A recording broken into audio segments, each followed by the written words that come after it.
We can just kind of extend our trial period by another month or so to let us get the controller on the air and use the repeater that way for a while before we make any decisions about that. If that's okay with everybody, we won't do any votes tonight. Hour project, plugged in the controller at 4:30 in the afternoon when we finally left. We took the controller with us because it receives the signal when you try to key it up. Okay, so you key up, it keys the repeater, but as soon as the transmit kicks in from the repeater, the controller kicks the receive out. So all you hear is a quick kerchunk. The tail for 3 or 4 seconds or whatever it was we had programmed for the controller, the repeater tail drops. If you've still got your HT or radio keyed, it keys the repeater again, but it's just a kerchunk until the tail drops. Then it picks up your kerchunk again. We pulled apart the interface. There's called an ADR interface that interfaces between the repeater and the RCOM controller.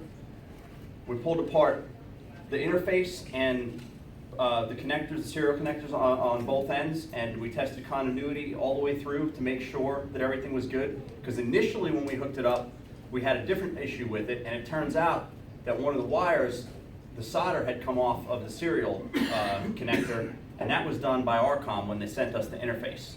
So we fixed that up real quick.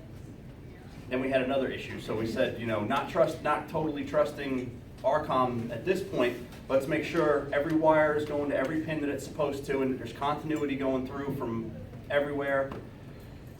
We also took the controller apart. We were wondering if it was an audio feed issue. We tried adjusting the audio levels in the controller.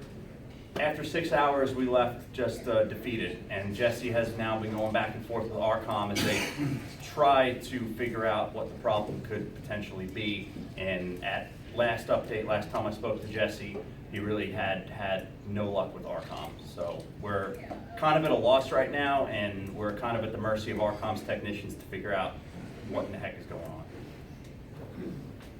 So it's a work in progress. Hopefully that will happen soon. And we did adjust the squelch recently and double check the power out, and everything there seems to be good. So it's kind of running along in normal automatic mode with no controller. So. Can I ask a question, Kevin? Yeah. I have a Yaesu 8800. Is there anybody in here that they can hear the 150 but can't transmit to it with an 8800? Why would the type of radio make a difference? I don't know. Ask Packard. We couldn't figure it out. It didn't have this problem until we changed repeaters, and it'll work on every other repeater. It'll work on the beaches down there in Topsail, the 1.5-inch. It'll click and then it drops. All right.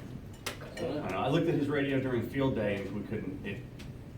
It's the encode is set, the decode is set on his radio, and I think during field day it was working. It worked part of the time, and then it wouldn't. That's right. Yeah, just very intermittent, very weird. I don't know. I have no suggestions and no ideas. So I was just asking if anybody else had a problem. All right.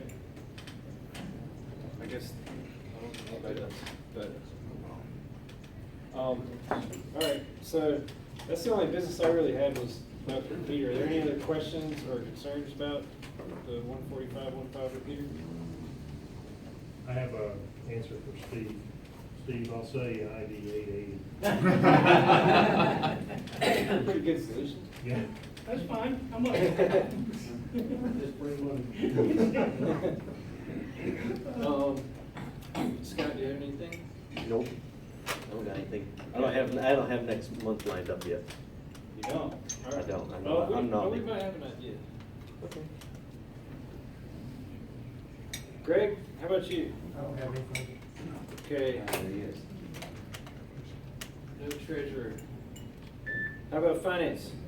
Don't really have anything on the finance side, but I just want to thank everybody that came out to field day and made it a great success. I want to thank my station captains for all their hard work getting everything up and going. We are still working. We had a glitch on the N1MM logger with getting the contacts pulled in from the GOTA station. I think we finally have it worked out. I sent you a file right before I left for the meeting. You probably haven't had a chance to look at it yet. 57 contacts on 15 meters. Okay, good. So you did have a What's in the chance. file, yeah. Okay, so then we are 157 contacts over what we made last year. And we need to still tally our points. We did get quite a bit of bonus points. So I will have probably all of our points and everything finalized for everybody at the next meeting. And I can probably let you know before then, maybe in the feed line or in an email or something, when I get it figured out. But as it stands right now, just based on contacts, we did 157 more than we did last year, so that's good. And the 57 contacts on the GO-TO station are worth, I believe, 2 points each, because the GO-TO station contacts were made by qualified amateurs that were qualified for the bonus points on the GO-TO station. So that's bonus points right there. We got bonus points for Jesse ran his station off of I want to thank Jesse, Cameron, Dave McLean, Jamie, and then they all captained the primary stations, and then Jamie Restrepo and Dennis McClure, they kind of co-captained the GO-TO station, so couldn't have done that without them. And Jesse ran his station on solar power, so that gave us bonus points as well. So once we're done tallying the bonus points, I'm gonna think we did pretty good, especially fighting some pretty terrible band conditions that whole weekend. I think we did pretty good, and so I'm really proud of everybody that came out to operate the stations, and thank everybody that came out for all your help that set up, that operated, that did anything that they could do to assist the field day. I really appreciate it. The other thing I have is the Echolink node. I just took it down. I have set the computer. I was having problems with the computer shutting down on me randomly and the Echolink program randomly locking up. I've set the computer to restart every morning at 4 a.m. That the computer, I have not found it randomly just shut off on me anymore. The Echolink program does lock up from time to time, but the 4 a.m. restart of the computer, since the Echolink program is in the startup file, it starts up automatically. We'll correct that issue, but I'm trying to make that issue go away. So right before we left, I took the Echolink node down, doing a complete reboot on the Echolink computer. I'm going to add the new FTM 3200DR, so the Echolink will work in mixed mode. So if you don't have a digital radio and you want to get in on digital conversation on 1.5, you can come in on Echolink and do so. I'm also going to get the call sign changed over from my call sign to the W4GSO call sign. So hopefully sometime this week I'll have that all complete, and I'll send out an email when Echolink goes back up online, letting everybody know. I think that's it. Cool. Ed, you got anything for us? I just have a minor thing. I'm a member at large, and I hardly do anything. And what really amazed me when I became an officer, a so-called officer, is how hard these guys work. I was unprepared to contribute the amount of work that they do, and I just want the members to be aware that the officers work their butts off. That's it. That's my report. Thank you. It looks like we have Bob, so Kevin, 5 minutes? question for you. Okay. On the radio, they were looking for volunteers to do that, the Erie Park, whatever it is that you did last year. You know anything about that? The road rally? Sleigh? Oh, The road rally. To the park? Toward a Tanglewood? Tanglewood? No, the one you Red tried to sleigh? do last year. talking about Sandblast Rally? The, South Carolina? yeah, it's down through the Erie, That's in like- the Erie Forest. Oh, I think there's a different one going on. Nathan has, That's a different one. Yeah, that's a different thing, four-wheel drive. One in more is, this is the first year for it. Okay. Yeah. Well, they're looking for volunteers and helpers and. When is that? I And don't know, I also- just heard it this morning on the, as I was It's signing off. basically a combination of an off-road rally and a triathlon rolled into one. That sounds crazy. It's always 36 hours, 36 hours. Cool. All right. 2.5 days. So you drive your truck for 10 miles and then you run to the beach and swim across the lake? Put the truck behind. No, it's off-road rally type, with a time and distance type Yeah. things, obstacles. There's skeet shooting, canoeing, quite a bit of intense, Oh, that sounds cool. on-the-go type thing. And it's all being held down around the GARA National Forest. So it's a redneck account. So that sounds like fun. If you wanna, And I'm the contact person if anybody wants to volunteer. okay, The August 12th, 13th, and 15th. okay, August I need 12th. volunteers for the 12th and 13th, which is Friday and Saturday. All right. Pretty much all day long. One quick thing, I just got this, the space station is, well, obviously, I mean, it's overhead quite a bit, it's a space station, but there's some nights it's better to see it, and it's got, and better to try to work it, because it's more overhead and less out to the horizon, and it's got a longer pass. Apparently tonight is one of those passes at 10:21 p.m., if you want to try to look for and/or contact the space station. There's no guarantee they're going to be on the air, but you can at least watch it tonight at 10:21 p.m. It's going to be one of the high passes or whatever it's called. How many minutes have we got left? One, Um, it is working, so that's. There are other events that need ham radio operators coming up, right? There's Red Sleigh Ride. That was 2 weeks ago. Okay, that was 2 weeks ago. All right, what about Tanglewood? Oh, no, I haven't, thank you. That's in September, I do know that. Yeah, Okay, that's- so the bike race Tour de Tanglewood, they want ham radio operators for Cycle Club over there. Yeah, Ken does it all the time. If I can, I will on my bike. Cool. Isn't there potential that they may come, Scott, next month and do a presentation on that? Yeah, they can get a hold of me. They wanted to come and talk and do a thing in person, yeah. Yep. So that'd be cool. All right. Well, let me call back and see what we get, see if he's ready. I'm gonna let Scott take it over. We've got Bob Heil. Is that how you say it? Heil? Heil. Bob Heil on the computer. On Skype. ID. And, did anybody not sign in yet? We did over here.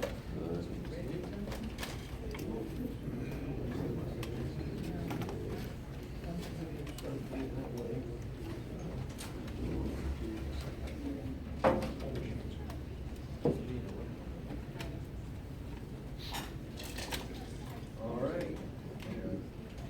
Let me put you on the big screen and get the volume turned up so everybody can hear you.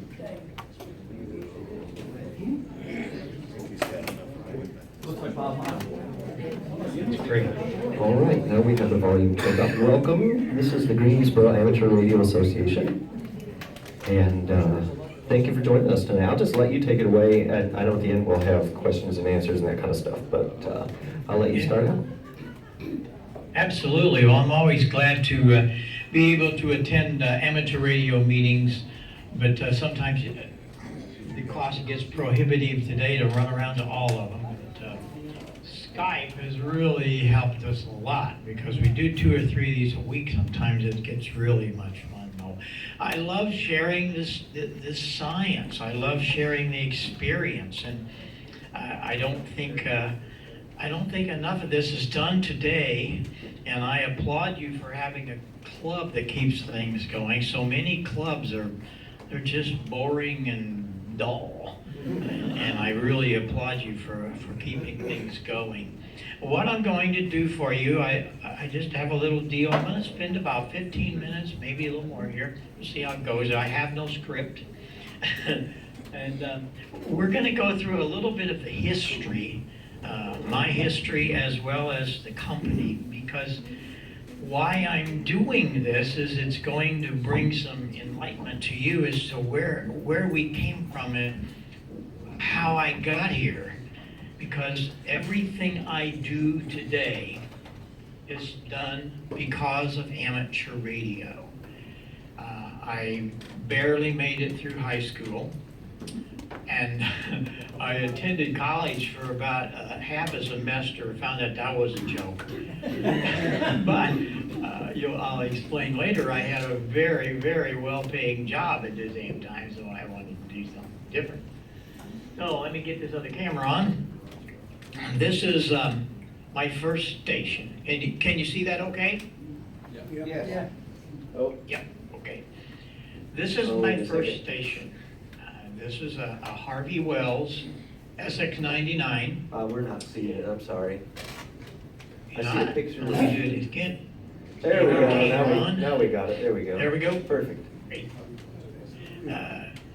Harvey Wells transmitter, SX99 receiver, and that big box is the RME 152. It was a 6 meter, 2 meter, and 220 converter. Now we're talking 1956.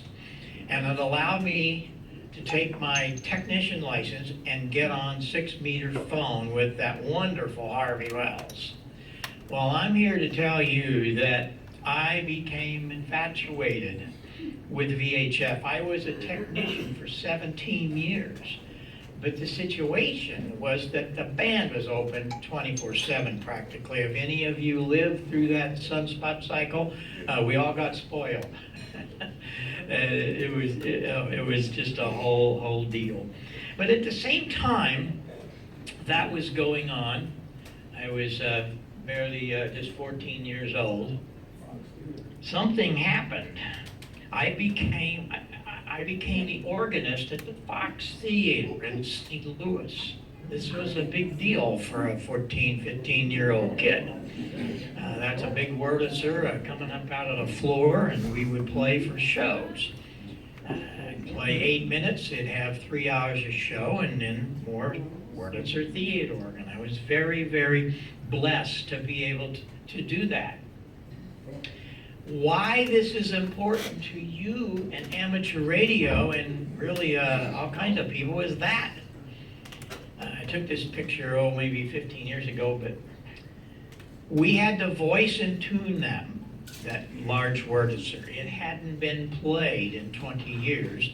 And my wonderful mentor and guidance counselor, teacher, Stan Can, he was a famous theater organist. He needed somebody to help him. And we had to tune and voice pipes. This is just a few. There were 6,000 pipes, from 1 inch to 32 foot. Now what's so important about it, and that's what we're going to get into tonight, is I learned to listen. Harmonically listening to the, listening, not just hearing. Hearing is a physical process.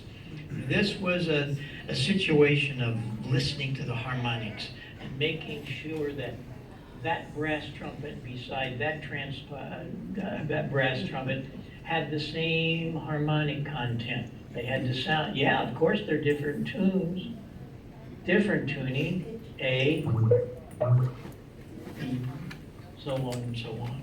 But it was the harmonic value. Well, that was going on. I was very fortunate that I played at night, so it gave me a lot of time in the daytime. This is 1959. That is a 1,000 watt VHF transmitter. It's a kilowatt Johnson 2 Thunderbolt. I built that from a kit. That was the 20A that you still see behind me these days. I built one in 1957, the 10B, and then Wes Shum came out with the 20A. I built that. And what was so significant about that is I learned so much about phasing, and we're really going to get into phasing tonight because it means everything. Here was another little deal. I was chosen to put up a 128 element antenna. This was a 2 meter antenna. We had to have a crane to put it up. I was blessed by the great parents that I had. They did all these wonderful things, and I don't know why they. I had a 110 foot Roan up with a 36 foot long Telerex on it, another part of the property. But these are things that I learned so much from, and we're going to get into this. What did I learn? Here the station was in '62, had an HT37, which you see behind me. You see my Gonsa communicator behind me, the Johnson Thunderbolt. And this is interesting. This is what we call the SB62, which we put on the market actually in 1962. I built one of the first transverters that allows us to take that 20 meter signal out of either the, any 20 meter signal, I usually use the Hallicrafters or the 20A and mix 36 megs with it. What do you get with 36 and 14? 50 megacycles. Or we did mix that then up and got into 2 meters. We were one of the first 10 single sideband signals on VHF in 1957. I'm a darn kid in high school. But how that all happened was very, very cool. Again, amateur radio is such a blessing to all of us, and we don't know where it's going to take us.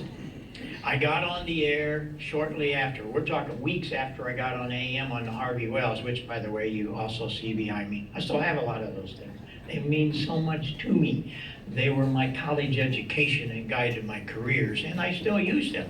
I'll be on the Harvey Wells after a while on an AM group I get with. But anyway, I'm listening to the band one day, and I heard this ridiculous signal. You have to understand, this is 1956 on 6 meters. There was this crazy sounding signal, and every night I would hear it at about 7 o'clock. So one night I'm going, wait a minute, that could be that new sideband stuff that they're doing down on the low frequencies. I'd put on the VFO. Sure enough, it was K0DGE. And he was amazed. I was 50 miles from him. I'm on AM, he's on sideband. Thanked me for coming back. He said, I'm trying to get this down, building this transmitter, trying to get it tuned up. Nobody will talk to me because I'm on sideband. They don't understand. They think I'm real distorted. Yeah, he was without any VFO. So, Hey Bob, your video's gone away, I'm sorry. Didn't mean to interrupt you. Yep. Well, what's going on? This guy plays games with us. So, There we go, we got it. Thank you. every night, I would meet him on 6 meters about 7 o'clock. And he'd tune this is a homebrew rig that he was building. And I told him that I played it to Fox. I said, I'm in there usually every other day, sometimes every day, and I have time. I had like 2 or 3 hours in between the shows. He said, well, come by and see me at my work. So he gives me his work address. And at first, my mother had to drive me because I was sick. I was 15 years old. I hadn't got my license yet. And we drove up in front of the address, and it's KMOX radio. Whoa, it's like, what's going on? Go in and ask for Larry Burrows. He'd give me his name. He was the chief engineer at CBS. He took me under his wing. He taught me how to build. He taught me how to solder, read the color code, use Greenlee punches. How many of you know what Greenlee punches are? See, these are all things that really bug me because it's all been lost, and it shouldn't be. It shouldn't be. We should be doing these things. Yes, we should be building. No, we're not going to build transceivers. We're not going to build all of the things that we're using. But there are things to build that would have significance to the hobby.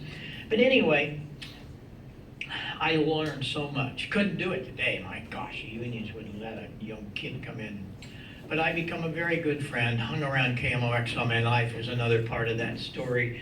In 1977, the guy that was the vice president of CBS Network he was the honcho there at KMOX. They started talk radio started in St. Louis in 1959. Bob Hyland was his name. Yeah, he started with CBS there. But anyway, in 77, he stopped me one day in the hall. I was scared to death because I'd never talked to him, and everybody he was like, and he put me on the air. He said, you go all out about this electronic stuff. And so for 25 years, I was high-tech Heil on Wednesday night, talking to millions of people. It was the most listened to radio station back in the 70s and 80s. We covered 44 states with a 50 kilowatt transmitter. We're still on the air, 1120, voicing the Cardinals. But anyway, I kept going in my career, and along about, this was 66, I opened a music shop. I got tired of playing every night, and I opened a music shop, and oh boy, did we have fun. I didn't really know what was about to happen here, because the situation was, that was when rock and roll was really moving in, 66. I wasn't paying attention to that. And I wasn't paying attention because I was a theater organist. I hardly knew who the Beatles were, but I learned really fast. This became one of the first professional music shops in America.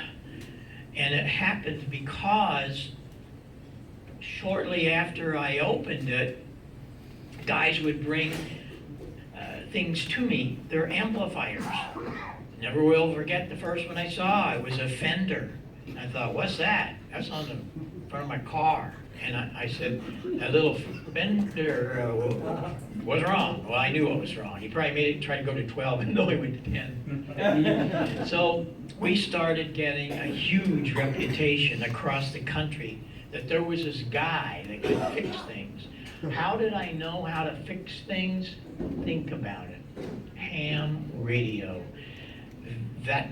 That little Fender that he brought to me had the same modulator that's in the Harvey Wells. A pair of 6L6s, knew exactly what happened. A pair of 12X7s. I had it fixed in no time. I didn't need a schematic. They were totally impressed that I didn't even have one of them schematic things. No, I didn't need one. And so it started a whole career for me that I really didn't plan on. One day, I was riding along Washington Avenue. This would have been about 67 early. I hadn't been there in quite a while because I hadn't been played for about 3 years. You remember the Fox Theater? Well, I was going by one day, and out in the back, in the alley, were these speakers. There were 4 of them. These things are huge. They're Altec A4s. And I went in and talked to the stage manager that used to bring me up and down on the pit. George, what are you doing? He said, well, we're getting new sound system. And I said, what are you doing with all those speakers out there? And he said, we're throwing them away. I said, wait a minute. As you guys all know, hams don't throw anything away. So I went and rented a truck. I got those speakers, I brought them back to Marissa, and I started building the rest of the sound system. I was just building the big hi-fi system. I didn't know what was happening. Well, as it turned out, I became infatuated with all these things I could do. This was a system we built for Jeff Beck, a touring system. Then we got into manufacturing. Those are fiberglass speakers. We built our own we were the first to use fiberglass. The story gets really good. Because of my ham radio, I was able to build consoles with equalizers in them, monitor systems, because I had a really great knowledge of phasing. And not a lot of people really understood phasing, and still don't, but you are. I trust when you leave tonight, you're not going to believe what all you've learned about that. Well, I built these. This was a modular console. The guys would buy these consoles, and what would happen if they'd be playing in a show or a bar or whatever, and what happened if that channel went bad? Well, they weren't modular, so you just had to forget the night, forget the week, take it back to the dealer, get it fixed. Not ours. Unplugged it. It came with a spare channel, so you could plug her back in. This is about an 1/8-inch zinc. You could drive your car over this mixer. But it was all because of ham radio. I knew how to do this. One day, I get this call from the Fox Theater again. 3rd time that it's done anything in my life. And it was old George, the stage manager. And he said, hey, Heil, you still have those big speakers? And I said, yeah. He said, well, do they work? I said, yeah. I bought some Macintosh amplifiers, and I built some mixers, and yeah, we're just goofing around here and there, helping some of the guys that come into Kiel Auditorium, because I was renting them Hammond organs also. That was the key of how that all started. He said, well, talk to this guy. He said, this group came in here tonight, this is 4 o'clock in the afternoon. He said, they got a concert tonight here at the Fox, and their system got confiscated last night. Yeah, I know, he can tell you, but he said they were playing in New Orleans last night, and their system got confiscated by the FBI. Okay, and the drug agents. Okay. He hands the phone to this man, Jerry Garcia. And what he did was told me this experience. And it's a piece of rock and roll history where the Grateful Dead sound man was one of those that invented LSD. And he bought all this sound gear for the Dead and went on tour with them here and there. However, he was on probation out of the state of California. And he wasn't supposed to be out. Well, they were going to take a chance. They had a little short tour out through the Midwest and on out to New England. Well, the Feds got a hold of that, and they meet up at the first show at the warehouse in New Orleans. At the end of the show, the Feds confiscated the gear and, of course, ousted me. Now, you got to understand, we didn't have cell phones in those days, so nobody really knew this. To get to the band, they were on the road, driving back up to St. Louis. They get to the Fox, no gear. So George calls me, I talked to Jerry, we took the gear down, and it became rock and roll history. You can go onto the internet and put in there the night rock and roll sound was born, and you'll get the whole story. We hit the front page of Billboard magazine about this deal, because here's this little music shop in Marissa, Illinois, that got the contract. And I'm like, whoa, well, everything broke loose from there. Anybody recognize that group? That happens to be Joe Walsh. We ended up with Joe in Barnstorm. One of the promoters in St. Louis had heard about the system, and man, we opened up the whole world. One of the keys was the monitor. Nobody had done any monitors yet. Well, we did. Monitors feed back. You understand the microphones, you can barely see it, but there's a microphone stand right here. Well, you know it's going to feed back. How did I get rid of it? You're going to learn tonight how I got rid of it. It was all about antennas and ham radio. Shortly after all this happened, I mean, it was crazy. After we hit the front page of Billboard, everybody was calling me. I get this call from this guy. He said, hey, is that you, Lyle? And I said, yes, sir. Who's this? He said, this is Klipsch. And I'm going, Paul Klipsch? Whoa. How many people know about Paul Klipsch? Anybody know about Paul Klipsch? Oh, yeah. Man, he was the father of hi-fi. This guy invented the folded horn for hi-fi. He was an amazing guy. He wanted to come and see me. He couldn't imagine anybody would have thousands of watt in the PA system. Well, we did. 20 of them come, so to speak. 20,000 watts. It was crazy. But that's what we did. And he came to Marissa. He flew his airplane up, but he took me back to his home that night in Hope, Arkansas, and changed the world. He really did. How did he do that? Well, he taught me some very interesting things. Things that we went on to really do some incredible things. And it was just a blessing. It was a God's blessing that all of this fell at the same time in that order. And we went on to do some pretty crazy things.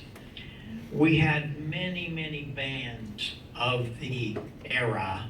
We're talking the late 60s and early 70s. Here was one that's still using our stuff. This was Kansas. And you will note down at the bottom of that picture is one of those mixers.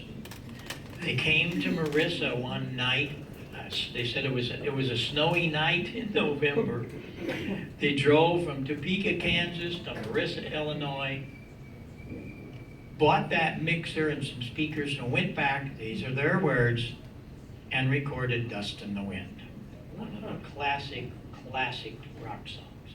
We were doing all kinds of stuff. We were doing these huge, I call them mud fests, rock concerts, because I was the only guy that had a 20,000 watt PA that they could use. One day I get another call. He said, listen, we got to have your sound system here in Boston. And I said, yeah, well, we're in Chicago with Chaka Khan. I can't, well, you get here. I said, I can't, I'm on tour with her. She's using our talk box. That was another thing. I came up with the talk box for Joe's Rocky Mountain Way and gave one to Peter Frampton, whose girlfriend was married in my home when he was 18. That's another whole story, but you can read all this in some of it. But anyway, I gave Peter it, and they changed their career, of course, that crazy little talk box. But anyway, he said, we got to have you in Boston tomorrow. I said, I can't get there. I'm out with her. She said, get somebody covered the date and get here. I said, how am I going to get there? He said, fly it. I said, what?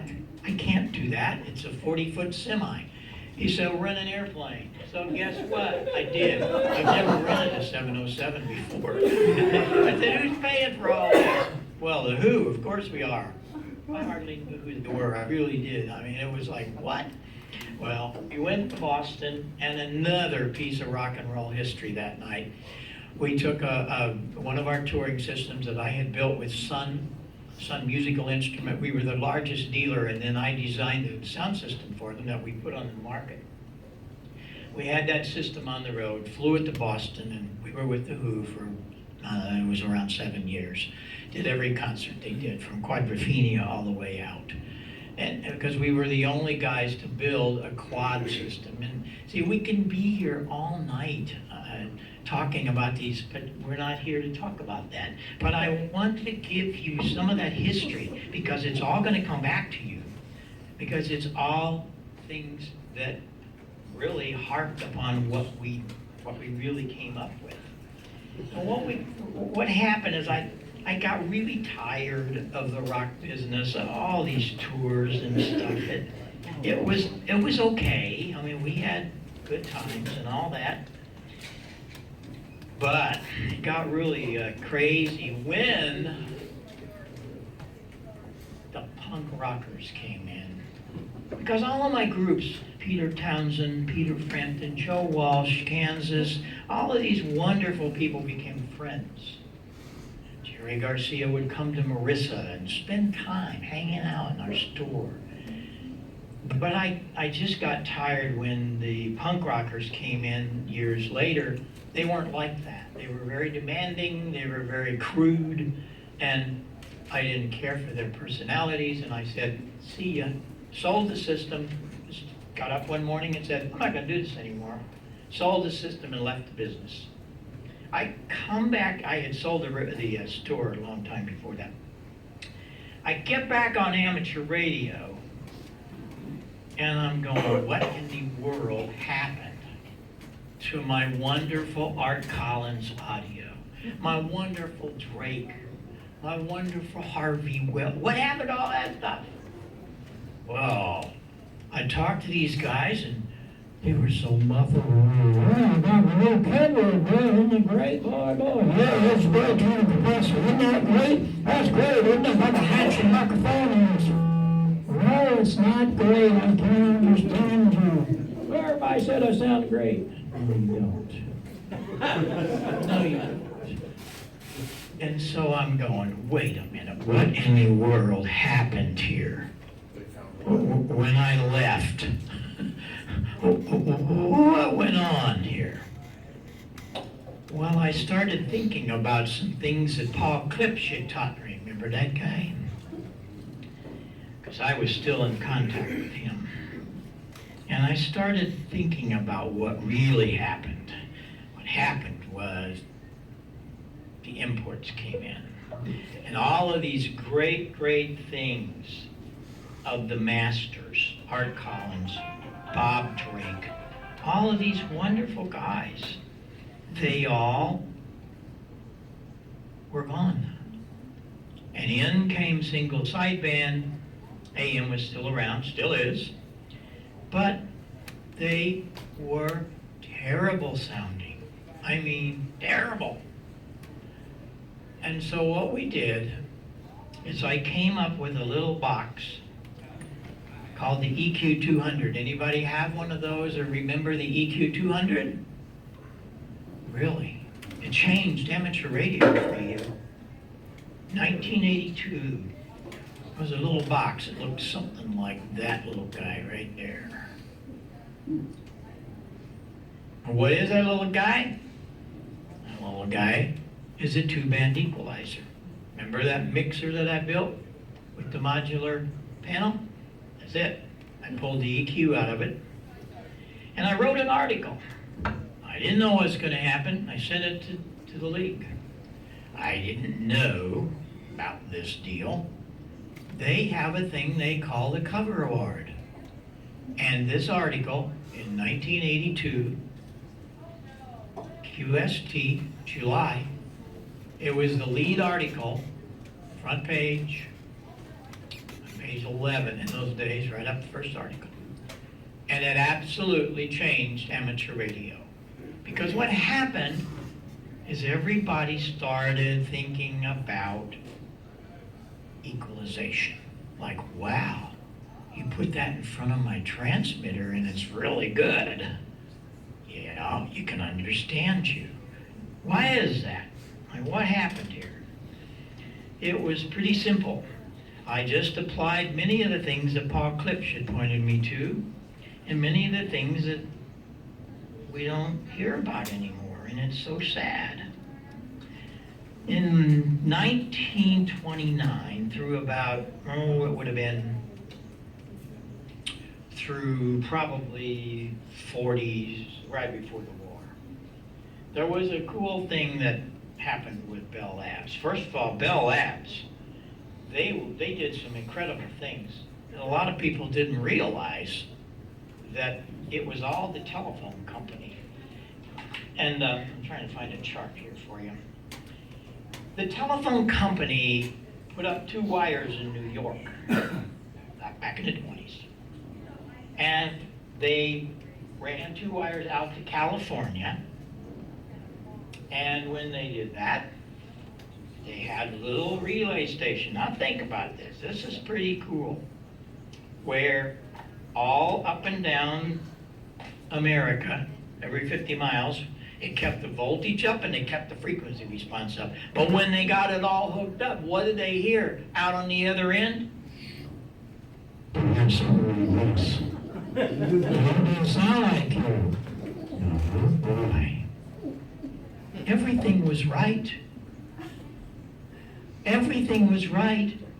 All of the various voltages, all of the frequency responses, they were all correct. What happened? So they put 2 guys on the case. These 2 guys were Dr. Fletcher and Dr. Munson. How many know about the Fletcher-Munson curve? Anybody? Yeah. See, I get really ticked off. That should have been the second question on our ham radio license. You need to know about the Fletcher-Munson curve. Fletcher-Munson is very important. What it did was it found out about these things on the side of our head. They don't hear flat. They have a big hole on certain frequencies. And so if you don't have all those frequencies, you have a very difficult time understanding yourself. And so many guys, oh, I don't need a damn equalizer. Guess what? Everything you have has EQ in it, except your ham radio. You buy a car today, the car radio's got equalization. Well, there ain't no buttons on it. No. The telephone, anything that has audio, your Walkman, your iPad, your iPhone, all have equalization of them. You don't get to change it because what they did is the engineers figured out what you needed in order to hear nice, flat sounding, balanced is what I like to say. balanced audio. You can hear the difference of an S and an F, a P or a D. And of course, it doesn't come out as well here through Skype, but you get the idea. And I want you to go home and play with some of this and find out that, God, he's right. It's not me, it's science. It's God to put our ears together this way. And it's all of us that need to play with things to get it to sound proper. And that's a whole deal. And the Fletcher-Munson curve is so important. And so what you want to do is you want to start playing with a little bit of equalization on your system. How many of you have radios that have equalizers and menus in them? Everybody got your new radios? They have. Are you in the default mode, or have you done something? Okay. See, most people are in the default mode. They haven't done anything. They're afraid. Don't do that. We're going to teach you what to do. The other thing you can do, and this is really way out there because you don't have to anymore. I work for these companies. It was very interesting. After the EQ200, I'll tell you this little story.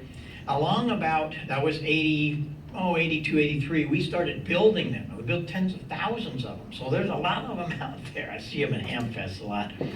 And what happened was along about the end of the 80s, I get this letter from Dr. Inouye, president of ICOM.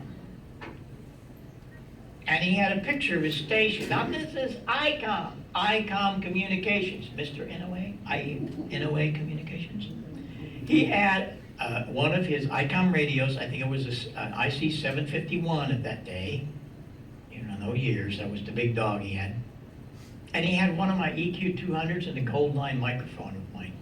I was like, whoa, what's this, what's going on here?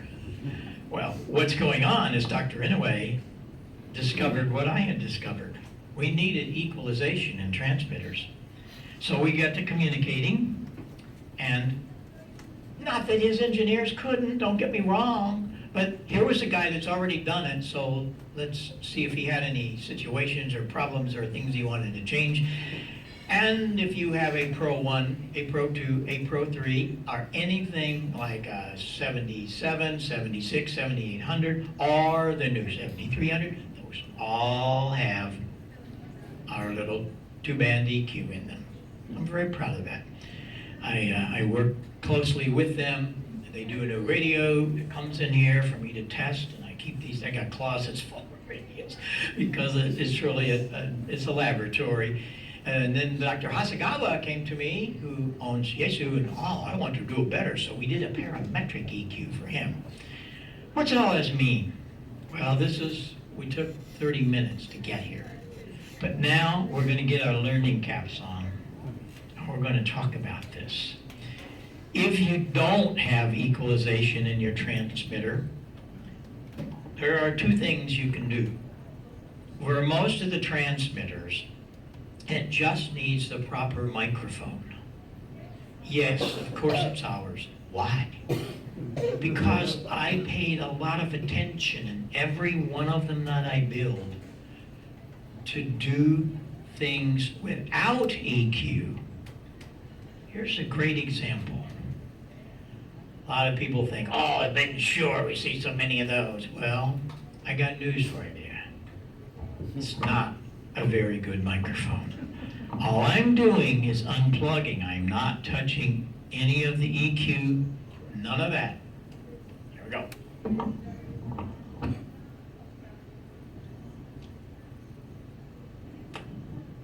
Here's the great SM58. What the heck happened? It's very difficult to understand what I'm saying. Any other situation is it had no rejection. Your rejection is not really there. But it doesn't sound good. Doesn't sound good at all. I'll plug in one of our other microphones. Didn't do anything but change the microphone. How much better could you hear? Understand why? Think about it. Why? because all of the articulate frequencies, we're talking about the S, the P's, the D's, it all happens between about 2.2, 2.5K, and 4K. This microphone has that. We did that with the gold line, and we've taken it through the whole line, even the pro stuff. Why does Carrie Underwood, Charlie Daniels, Stevie Wonder, hundreds of artists today, why have they tossed this thing? Because you just got the true example. All of our high-all microphones have sort of an equalization curve built in them. Charlie Daniels has 32 high-all microphones on stage with 0 EQ. When I tell people that, oh, you're full of crap, Hyle, that's not possible. Oh, yeah, it is. Call him and ask him. And that's the same thing. I can pick out our microphones usually on the air because you guys are using our microphones are very articulate. And it's really sad because nobody pays attention. All they pay attention to is it's a matching microphone. Hyle, I got myself a matching microphone. I got a matching microphone. It says right on there. Yates, it says on there. None of them. You want to? There it is. I work for these companies. I know. None of them build their own microphones. None, 0. They go to China. There's a couple of OEM companies they haven't built. They paint the same color, put the name on them. You've been fooled for years. You couldn't match your microphone. It doesn't say it matches. It sounds good. It's painted the same damn color.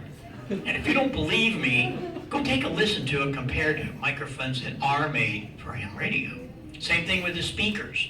We're going to get into that in just a little bit. The speakers. It's a 50-cent speaker and a little box, painted the same color, got the name on it. Sounds like garbage, but it's matching. You have no idea what you've been missing, but we're going to help you change that. I want you to experiment. That's the whole deal.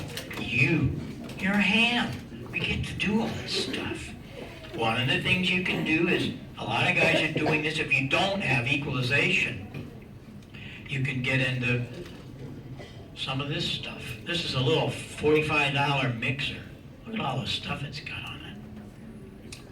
But you have to be careful in selecting these. You even have to be careful in putting them into your system. You're only going to use one channel. That's going to be it. And that one channel has to be the right channel. And here's what we're talking about. Let me bring this around. No, I want to do one other thing while I have this microphone here. I will guarantee you that the next 5 minutes you are never going to forget. It's going to change your whole life. Trust me. You will never forget this. You're going to talk about it tomorrow at breakfast with your guys, tonight on the air. You're always going to think about this because why didn't somebody else tell us about this? Oh no, I wish I did.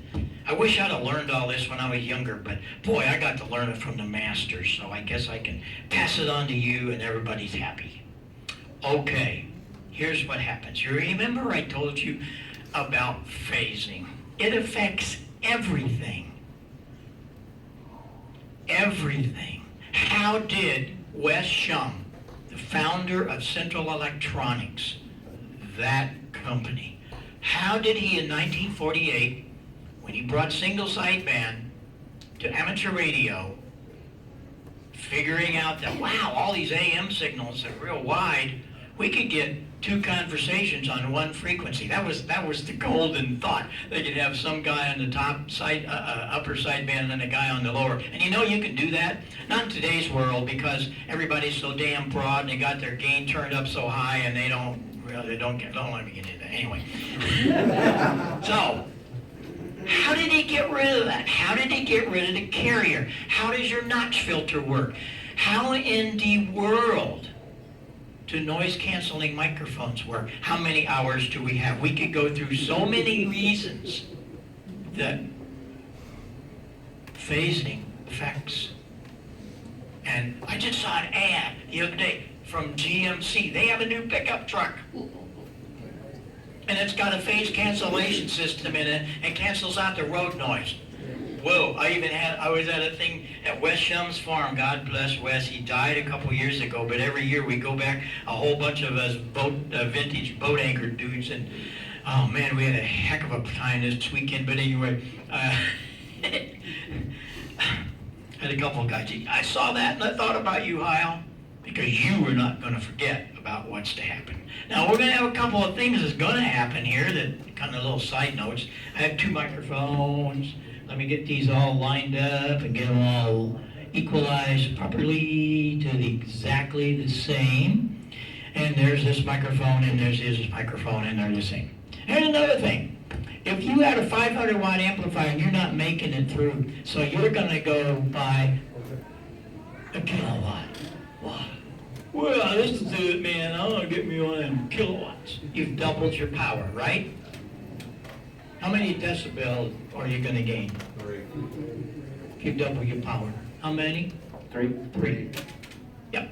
You know how loud 3 dB is? Do you really know? Now, we're talking a scientific situation. We're not talking some egomaniac dude that's out here telling you, I'm doing this, I'm 20 dB louder because I doubled my power. No, you aren't. Okay. Remember what I told you a while ago about listening? I learned this from voicing pipe organs. Listening is a mental process, not just hearing. Hearing is it's a physical process. Yeah, we hear. But when you really close your eyes, get real quiet, you start hearing things that you didn't hear before because you're mentally listening. Well, you're going to do this now. First of all, here we go.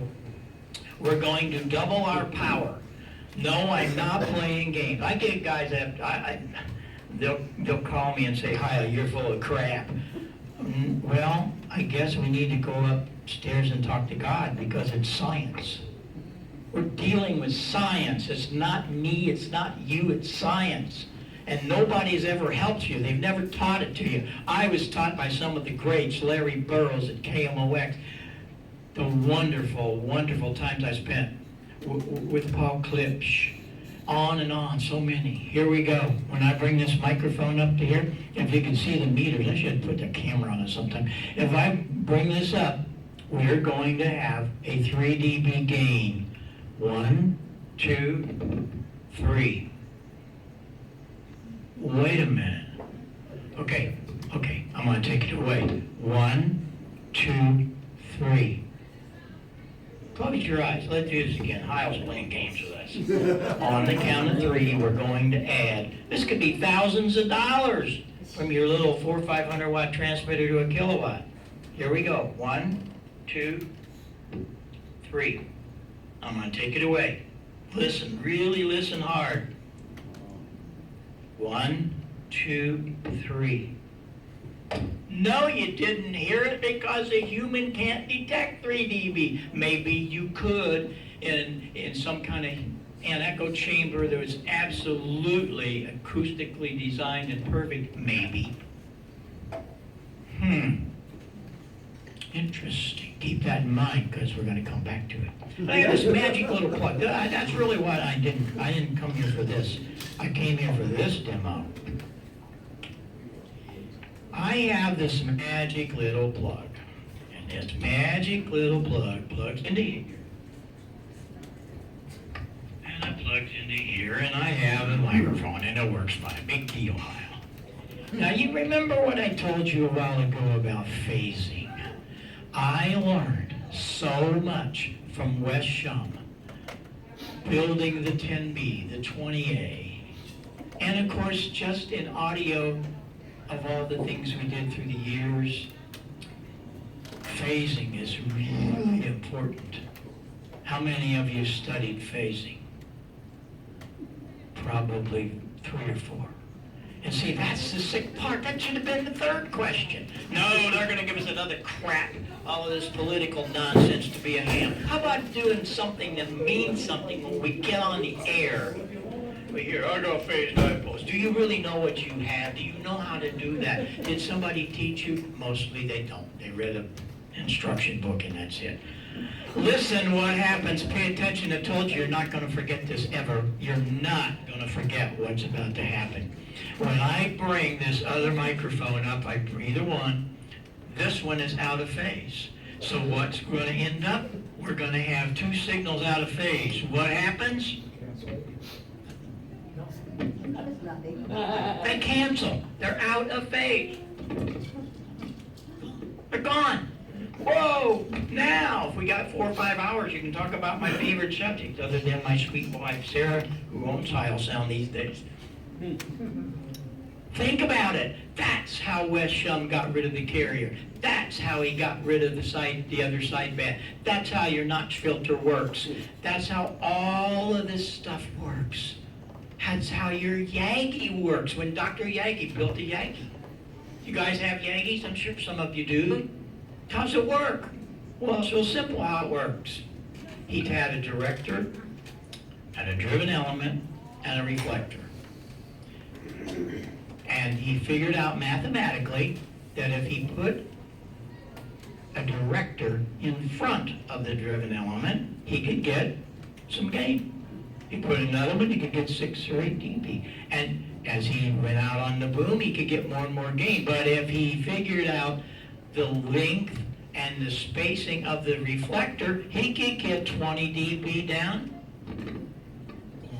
out of phase. So when you turn your antenna to the west, you'll hear nobody from the east. Look on my QRZ page tonight.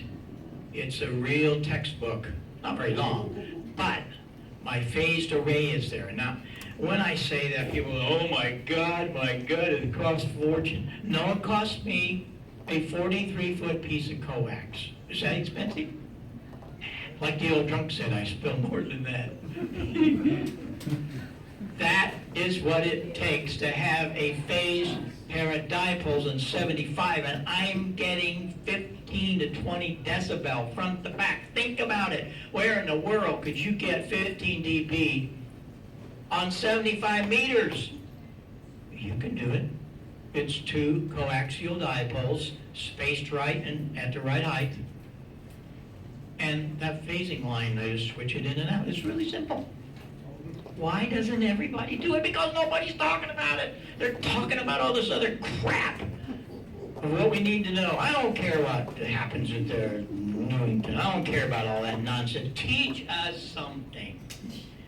And here we are.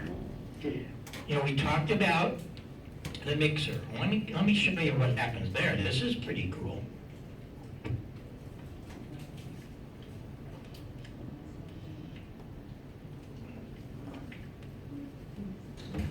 Get a microphone so I can be hands-free.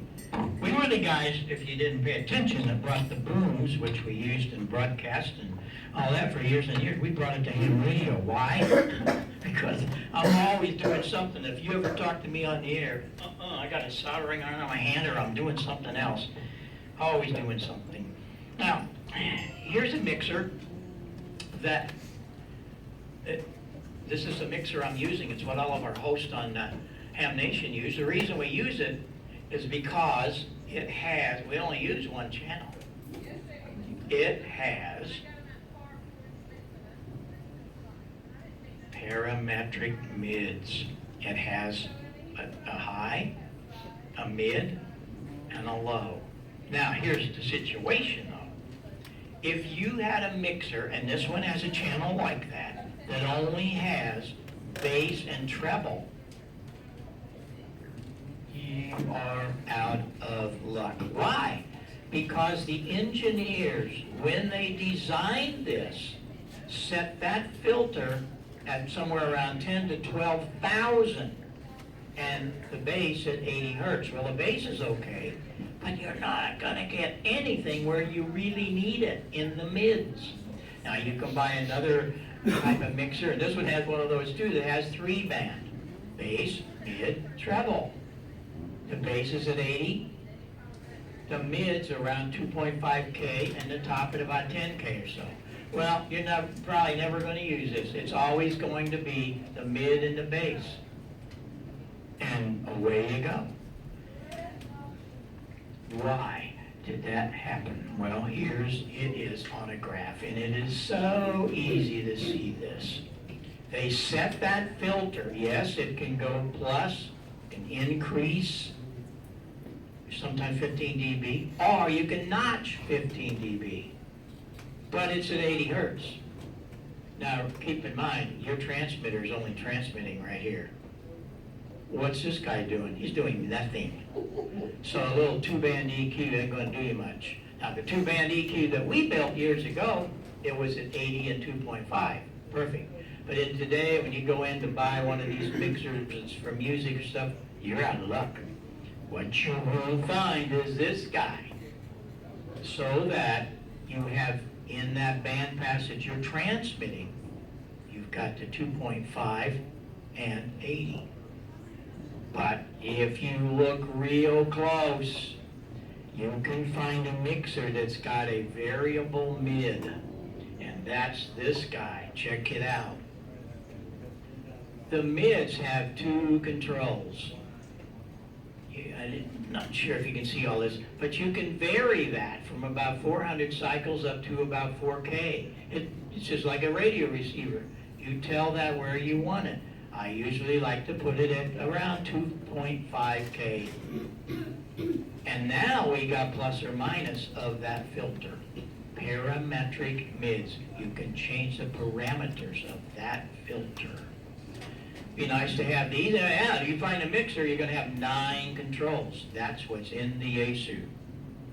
Yaesu has 9 controls, so that we're able to have all of that wonderful EQ done easily.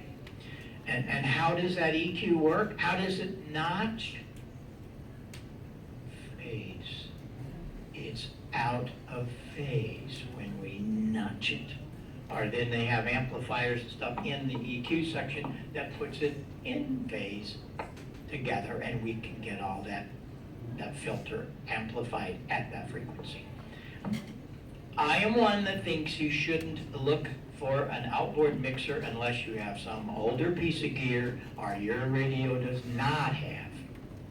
But look around. All of the things today have equalization in them. The new little 7300, my gosh, what an amazing piece that is for $1,400. Wow. It's got one of the best receivers, and I'm not here as a commercial for it, but I have to tell you, it's a game changer. Oh my God. I wouldn't want to compete with that. But anyway, that's got our 2-band equalizer in it. It's really good. It's really good. But I use them for receive. Now is where it really counts. One of the things about it is, I told you a while ago about the matching speaker. What a darn joke that is. You guys are missing so much, but nobody's ever told you about. Every transceiver made $10,000, $15,000, $400, I don't care what it is. They got a 1 watt chunky little IC that puts out, you ready for this? 10% distortion. You want to disagree with me? Try it. I've already been there. I work for these companies. I'm pitching at them all the time. Now I got another one for you. Have you ever, are you a spec nut? Oh, let me see the spec. Let me see the spec. My specs are put that damn thing on the air. I'll tell you what the specs are pretty fast. Have you ever seen specifications of the receiving audio?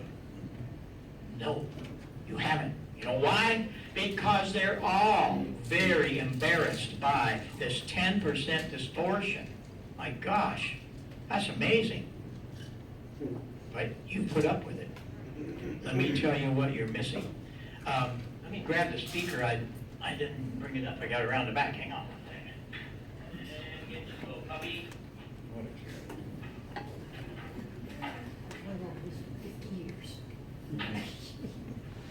He's great. My other one is in shipment back from West Shum's place this weekend, but this one, you'll never find a white one. This was a prototype years ago when I was working for JBL. Same thing though, it's called a Control 2P, write that down. Control 2P is in power. Control 2P. This is one amazing speaker. It's got a little 5-inch and a tweeter. They built this originally as a near-field monitor. When we build these multi-million-dollar studios, we've got $30,000-$40,000 speakers up in the corners and all that. But we also need something near-field. Headphones don't get it because we got all of these, thousands of knobs. I really mean that. And we can't let that cord or any of that, we can't use wireless, it's got to be wired. But anyway, so what we do, the speaker has a little thing in the bottom, and we put it on a microphone stand right here, right at our ear. They sit right here, 2 of them. Near field monitors. A lot of times we can just put them on top of the console. You should be doing the same thing. You won't believe it. It is totally amazing. I don't know what you guys seeing. You see that, but you don't see that one. There's one of them right there. The other one is on the other side. And what happens? The new Control 2P for power has a pair of 35 watts. Certainly don't need 35 watts, but you got lots of headroom at 0.1% distortion. These are things that go in $1 million studios, so they're not going to be junky little 10% distortion. So what you do is you take your mixer. Now this is on receive only. Look in the back. I know you're going to have to get out the soldering iron. Look in the back, and you'll find in the accessory plug a line out. Audio out. Because you can't take the speaker out. First of all, you got it's coming from that 10% distortion crap. So what you're going to do, come out of the line out. That's only just a very small 1/4 volt, 1/2 volt, so on. Take that, plug it into the line, not here, into the line input. Every one of these mixers have a line input also. Now, you come out of the mixer and drive that power amp.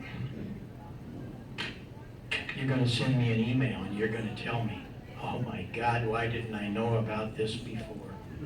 And I don't care what you do, if you're just rag chewing, if you're a traffic handler, if you're a serious contester, it doesn't make any difference, because now you have the ability to go in and notch noise, not the frequency that they do in the transceivers. They're doing that at IFs. We're doing it at audio. And get rid of all kinds of stupid sounding stuff that you can't do with RF filters and RF. It's wonderful. And if you find some guy, some of these guys, they just love to be Mr. NBC, and they got this big boomy signal and it sounds awful, but they'll tell you you're not listening wide enough or so. I don't want to get into that, but it's just stupid. Their balance is they have no mid-range. Fine, let's go up here, notch that out and punch that up, and away we go. It's like, hello. So you can do these things on receive. Now I know what you're thinking. He said that was in $1 million studio. Oh God. The mixer will cost you about $40, $50. Make sure you get one with 3-band EQ, or do the Alesis. That's about $140. That's got parametric in the middle. It's great. Alesis Multi-Mix 8. All of the hosts, well, all of Leo Laporte's hosts, if you guys are into Leo Laporte and all the podcast stuff we're doing, most of them use the Alesis because it's got a USB out, and that's what you're listening to here. But anyway, the thing about it is that little bearing will work just as well, as long as it's got bass, mid, treble. You gotta have all 3. How much is the JBL? Well, I just bought one a couple of weeks ago. They come in a pair, 2. And that's really what you want, buy the pair. But I just needed one of them to carry around to some of my demos. I bought it for $89. $89. That's, well, like I said, like the old drunk said, I spill more than that. Of course, I don't drink, but that's another situation. Not expensive. Brand new ones are $200 a pair. Go to Amazon, you can buy for $150 a pair. You paid $300, that stupid matching thing with a passive 50-cent speaker. Don't tell me it wasn't, because I know 50 cents is what they're paying for that. That's insane. And they have been fooling the amateur radio operators for years. It's really sad. It's really sad. But we could be here all night talking about so much, and we probably bored a lot of people. I know some people left. I hope they were going to meetings. But if this is not your bag, well, I'm sorry, because it is really important that we pay attention to what happens to our hearing and to what we let others hear. And that's what's so vital, is letting your signal be just clean, clear, and articulate. Articulations is very important. But check in on some of the things that we've done, and I'm always around. I answer all the emails. My wife does own the company. She runs the company, and it's just been a wonderful thing. We've got a lot going on. The business Isle Sound is in Illinois, just across the river from St. Louis. I am in our second home here in the Ozarks, where I have all this stuff going. You look at QRZ page, you'll get to see some of that. But to go in and put that the night rock and roll sound was born, you'll enjoy that article. A lot going on there. And my Wikipedia page, whatever. But the main thing is, I hope you learned something. And for those that left, well, they missed some of the most important part, but we'll come back and do it again if we have to. Any questions we got? Awesome. That was fantastic. Thank you. Let's see who has questions. Is your opportunity? All right. Here, let me bring this over to you. No, I have a it's not a 50-foot cable. I question. think I can. It's not a question, it's just to say that I had been an organist, and my first organ was a theater model, and my first organ teacher was a theater organist. And that was All right. back in '49, and I've been playing the pipes ever since. Whoa, And look I at love that. it. And I've been married to 2 amateur extras, and proud of both of them. There you go. All right. That's great. So you go up on the internet and you'll find that a lot of my stuff is there. We've got some CDs and stuff out too, but Bob Heil Theater Organ, you'll see all kinds of stuff that's out there that we play. Cool. Who else? Here we go. Here we go. I don't know if you'll be able to see him because I'm tripping over my own cable. It's Hey, okay. Bob, I gotta thank you again. I know I thanked you. I was on the air one night with a brand new HC6 Element, and I said, I don't know how to set the equalization, and I heard Larry, and he said, I said, yeah. I said, this is Bob, go up 5K. And I've got nothing but compliments since, so thank you. All right. Well, sure. That's what this hobby's Sorry, all about. Kate told me my sugar. All right. Thank you. All right, got Patrick. I have a Yaesu FT950. What would you recommend as far as microphone and the EQ settings? Well, if you go to our website, that website is loaded. There's a section called All Things ICOM, All Things Yaesu, All Things Kenwood, All Things Elecraft. You go into the DSP settings and you'll find that page. And there's on the Yaesu, there's probably, I think I got about 6 pages. And there's a whole bunch of stuff about the 950. The 950 was my favorite radio out of all that we've built with them. And they had a problem with it. So it has an inherent ground problem. Some people really have a lot of trouble with it. We solved it because we went into building a special cable for it that takes advantage of the balance line cable. All of these transmitters, and it just burns me, they're using unbalanced microphone inputs. But when I got involved with ICOM and with Yaesu, the original Yaesu, think about this, the 9000's got my name all over the front of it, in the way that there's a 3-pin XLR, not one of these dizzy little 8-pin Foster CB plugs. It's an XLR. I maintain every transmitter should have balanced line broadcast inputs. The 9000 does. But Hasegawa didn't do that on the rest of them. But it's still there. The input is there if you know how to wire it. I always call it a secret little input. And all of our Yaesu cables, the balanced one, take advantage of that and solves any of those problems they had. The 950 is a great radio. And you go in and we have all the settings for the 950, and there's probably more written on the 950 than anything else, maybe because I like that one so much. If you got a problem, send me an email, but look at our page under DSP, it's right on the front, and you'll have all that stuff. There's also an interactive adapter selector and all that kind of stuff. It's pretty cool.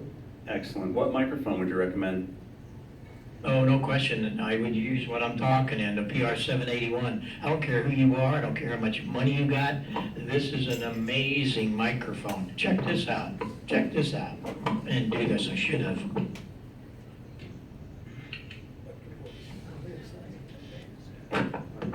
Here's a $700 microphone. I have a lot of guys say, oh, you're playing games. No, I'm not. The RE20 is a joke. Yeah, I like 781 better. First of all, it's very low in gain, but it doesn't sound very good.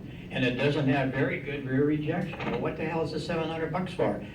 Ego! Electro voice. Well, whenever you see them on radio or TV, they've spent about $14,000 of processing gear to make the damn thing sound right. So I said, you know what? We're going to answer that. Boy, did we, and here we did. Oh my God. It's like a whole new world.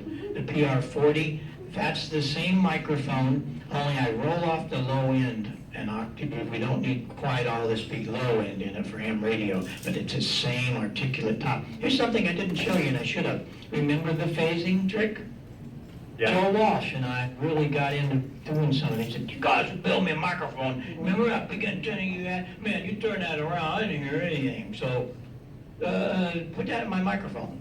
And I did. No other microphone company on the planet does this. I just showed you this. There's no rear rejection of any kind. Check it out. Here's 40 dB. Nobody's ever done this. When I come around to the back, you will hear nothing, or 40 dB. Wow. It's still working. Yeah. Ain't hearing me. And that means so much. All my microphones do that. And I learned that about phasing. Learned it from building all of this kind of stuff and doing the phased arrays and things like that. But it really is cool because it's not going to pick up as much background noise. PR781 and a balanced cable is great for your 950. Got any problems, email me. We'll get on the air. We'll make it sound right. Excellent, thank you. Yeah. Cool. All right, who else? Anybody else? Yeah. All right, here we go. 84YB. What do you recommend or think about guys who are old codgers with a lot of tinnitus, ringing? Well, there again, you need to get into the system with some equalization. You don't have any. None of these the receivers, none of them take any kind of thought about that, and it just burns me. And get into some equalization with no distortion. You would be, when you get this all set up, I'm telling you, you're gonna go low, because there's a lot of what we call listening fatigue. And boy, if you got tinnitus, it's even worse. And with the distortion gone, you don't have that much problem. And you've got equalization that you can change some of that too. So you'll be amazed. Look for one of those little mixers and the JBLs, and you'll be set to go. Awesome. Anybody else? Oh, well, that was fantastic. I don't want to hold you up, and we're a little over time, but that's fantastic. Thank you for being here with us tonight. Well, thanks for putting up with me. We probably drove half of the people away, but Oh, no. those I can tell you of you that really want to learn more about this hobby, it's out there, but we're not being taught, and that's the key.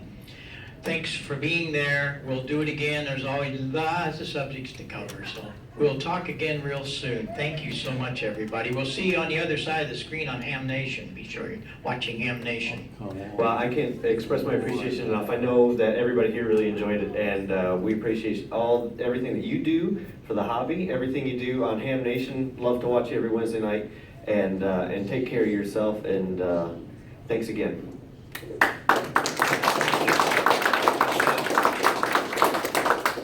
All right, take care. All right. Interesting guy. They do like